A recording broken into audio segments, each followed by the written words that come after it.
एक बार श्री किशोरी जी अपनी सखियों के साथ खेल रही थी, मिट्टी लेके मिट्टी के लड्डू बना रही थी। उसी समय वहां आ गए दुर्वासा ऋषि, क्योंकि सुना था ब्रह्मांड नायिका ब्रज में अवतार हुआ है, तो दर्शन करने आए थे। प्रणाम किया। ललिता विशाखा ने कही, बाबा यहाँ ब्रज में ऐसे ही बोलते हैं डायरेक्टली बाबाओं से भी, बाबा यही हो। तो दुर्वासा ऋषि आए, बोले हमारी किशोरी जी ने लड्डू बनाए, खाएगो? तो बाबा बोले लड्डू, हाँ लाओ। बाबा सोचे कोई बढ़िया लड्डू होंगे, लाए तो मिट्टी के लड्डू। दुर्वासा ऋषि को थोड़ा तो हुआ, मिट्टी के लड्डू कैसे खा लूं, ले बाबा खा ले। तो उन्होंने बड़े डरते हुए लिया और सोचा थोड़ा इज्जत रह जाए, लाज रह जाए, थोड़ा सा लड्डू लेके मुंह में डाला और जैसे डाला, आहा, मतलब कभी जीवन में ऐसा कुछ खाया पाया नहीं उन्होंने। आनंद में भर गए और आशीर्वाद लिया, लाली तेरे हाथ में अन्नपूर्णा है, जो तेरे हाथ का बना भोजन पाएगा उसकी लंबी दीर्घायु हो।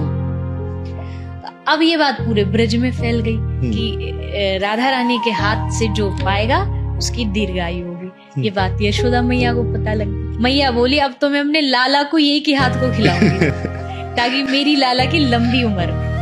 तो बुलाया, न्योता भेजा, श्री जी आई। श्री जी ने आके बहुत बढ़िया भोजन बनाया, ठाकुर जी ने पाया। अब पाने के बाद यशोदा मैया बोली, बचपन से ही सोच लिया, ठान लिया, ये मेरी बहू बनेगी।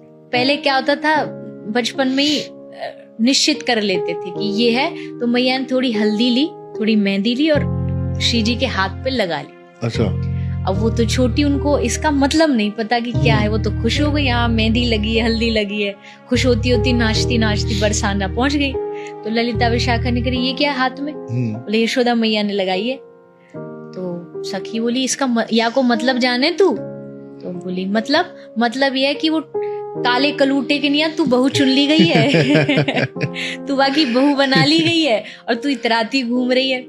मैया के पास जाएगी, तेरी माँ पूछेगी, धोले हाथ।